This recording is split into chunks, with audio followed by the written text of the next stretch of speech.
காலை வணக்கம். விருது ஒரு செயலை சிறப்பாக செய்வதற்காக வழங்கப்படும் பரிசு, அதுதான் விருது. அந்த விருதுக்கு தகுதியான பெயரை வைத்து சிறப்பாக ஒரு விழாவை ஏற்பாடு செய்து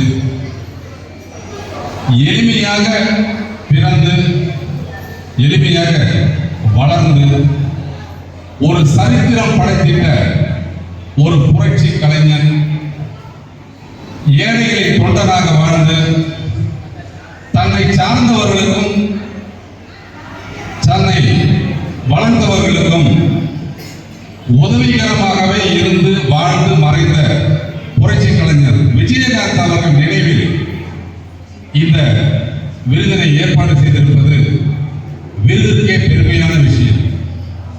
காரணம் என்ன அப்படின்னு கேட்டா, பிறப்பு ஒரு சம்பவமாக இருந்தாலும் அவன் இறப்பு ஒரு சரித்திரமாக மாற வேண்டும் என்பதை ஐயா அப்துல் கலாம் அவர்கள் சொல்லி இருந்தாலும் அப்படி ஒரு சாதனையை நிகழ்த்திட்டு மறைந்த மா மனிதர் தான் புரட்சி கலைஞர் விஜயகாந்த் அவர்கள்.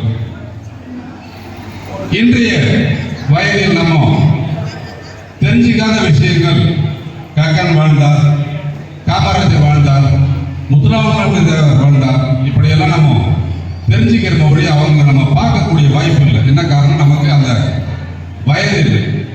ஆனால் நமது வாழ்நாளில் கண்ணெதிரில் வாழ்ந்து மறைந்த ஒரு கலைஞன் பெயரில் ஒரு விருதை வழங்குவதன் மூலம் ஒவ்வொரு மனிதனும் சமுதாயத்தில் எவ்வாறு நடந்து கொள்ள வேண்டும், ஒரு சாதாரண மனிதனாக பிறந்த நாம் இந்த சமுதாயத்திற்கு என்ன செய்ய வேண்டும், எப்படி வாழ்ந்து காட்ட வேண்டும் என்று தன் வாழ்க்கையை மட்டுமல்லாமல் தான் நடித்த படங்களிலும் சிறப்பாக நடித்து வரலாற்று சாதனை படைத்து மறைந்த கலைஞர் தான் புரட்சி கலைஞர் விஜயகாந்த் அவர்கள்.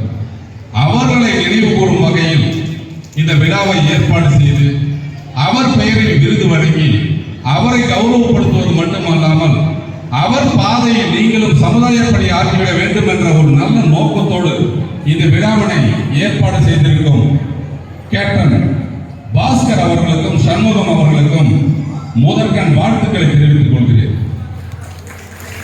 ஏன்னா ஒரு விழாவை நடத்துறது ஒரு சின்ன விஷயம் இல்லை. இந்த இளம் வயதில் அவர் பார்த்தீங்க அப்படின்னு சொன்னா தமிழ்நாட்டினுடைய அனைத்து பகுதிகளிலும் இருந்து பல்துறை சாதனையாளர்களையும் பல்துறை சிந்தனையாளர்களையும் பேஸ்புக் மூலமும் இன்ஸ்டாகிராம் மூலமும் யூடியூப் மூலமும் ஒருங்கிணைக்கப்பட்ட உறவுகளாக மாற்றி இன்னைக்கு ஒரு ஞாயிற்றுக்கிழமை காலையில ஒரு மண்டபத்தில் எல்லாரும் ஒரு குடும்ப விழா போல குதூகூலமாக கொண்டாடக்கூடிய ஒரு வாய்ப்பை உருவாக்கி கொடுத்து இது போன்ற ஒரு விழாவின் மூலம் ஒரு ஒருமைப்பாட்டையும் தேசிய ஒற்றுமையும் வளர்க்கும் வகையில் நம்மளை ஒருங்கிணைச்சு இந்த விருதையும் வழங்கி உங்கள் தனித்திறமையை ஊக்கப்படுத்தும் விதமாக இந்த விழாவை ஏற்பாடு செய்திருக்கும் அந்த குழுவினருக்கு ஒரு மிகுந்த கரவொலியோடு உங்கள் நன்றிகளை தெரிவித்துக் கொள்ளுங்கள். இந்த மேடைக்கு வந்த உடனே எனக்கு ரொம்ப ஒரு மகிழ்ச்சியான விஷயம் என்ன அப்படின்னு கேட்டா, கேப்டன் விஜயகாந்தோட ஒரு வாசகம், இயன்றதை செய்வோம் இல்லாதவருக்கு. இதை முதல்ல அவங்க எழுதியிருந்தாங்க. இதை பல சூழ்நிலைகளில் பல மேடைகளில் நானும் இதை பயன்படுத்துவேன். அப்போது இயன்றதை செய்வோம் இல்லாதவருக்கு, இல்லாதவர்களுக்கு இயன்றதை செய்ய வேண்டும் என்ற ஒரு சிந்தனையை தூண்டும் மிகத்த இந்த பேனர் இருந்தது. ஒவ்வொரு தனி மனிதனும் ஏதோ ஒரு தேவைக்காகவும் ஏதோ ஒரு தேடலுக்காகவும் நம்ம ஒரு இடத்தை விட்டு ஒரு இடத்துக்கு போயிட்டே இருக்கோம்.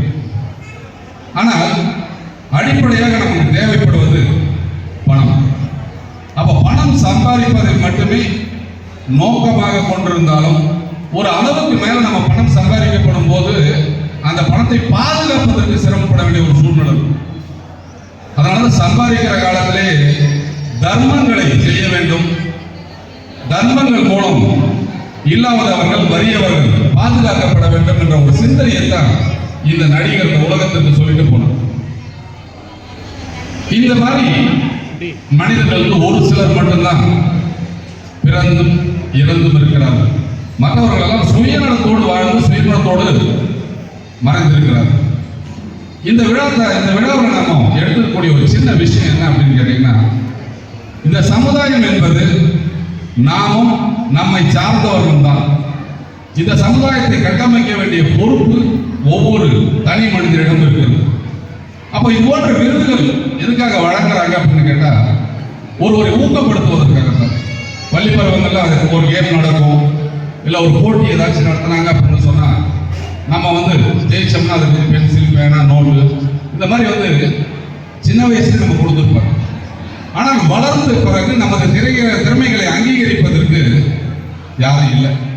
அரசாங்கம் சில பேருக்கு கௌரவப்படுத்தும், சின்ன சின்ன பிரபலங்களை அவங்களோட பிரபலப்படுத்துறதுக்கும் அவங்கள விழா எடுப்பதற்கும் டிவி அவங்க செய்வாங்க.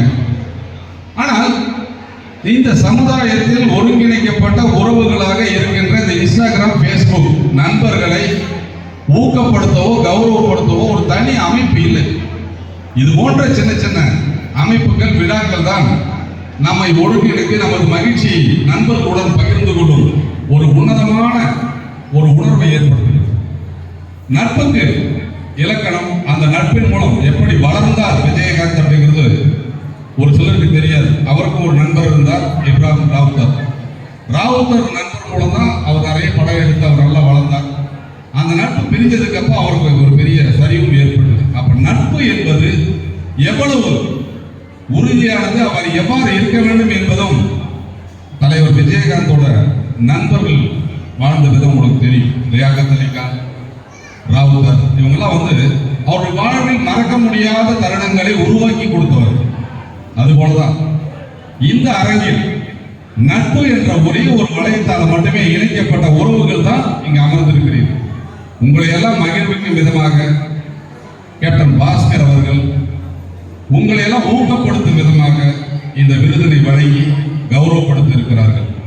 நானும் எதிர்காலத்தில் இயன்றதை செய்வோம் இல்லாதவர்களே என்ற ஒரு தொலைநோக்கு சிந்தனையோடு ஆத்மா தொண்டு நிறுவனம் அப்படின்னு ஒரு நிறுவனத்தை ஒரு 13 ஆண்டுகளுக்கு முன் ஆரம்பித்து தமிழகத்தினுடைய அனைத்து பகுதிகளிலும் உள்ள ஏழை எளிய மக்கள் பயன்பெறவும், பெண்கள் மேம்பாட்டை மேம்படுத்தவும், சுய தொழில் வாய்ப்புகளை உருவாக்கி சுய வேலை வாய்ப்புகளை உருவாக்க வேண்டும் என்ற ஒரு நோக்கத்தோட பல்வேறு தொழில் வாய்ப்புகளை உருவாக்கி கொடுத்து அவர்களுக்கு உறுதுணையாக இருந்து அந்த தொழிலை செய்வது குறைந்தபட்ச மாதம் அவர்கள் ஒரு 30,000 ரூபாய் சம்பாதிக்கக்கூடிய ஒரு வாய்ப்பை உருவாக்கி கொடுத்திருக்கிறேன். அதை தொடர்ந்து செயல்படுத்திக் கொண்டிருக்கிறோம். இது போன்ற விழாக்களில் உங்களை சந்திப்பதன் மூலம் உங்களில் ஒரு மாற்றத்தை ஏற்படுத்த வேண்டும். சமுதாயம் என்பது நம்மால் வடிவமைக்கப்பட வேண்டும்.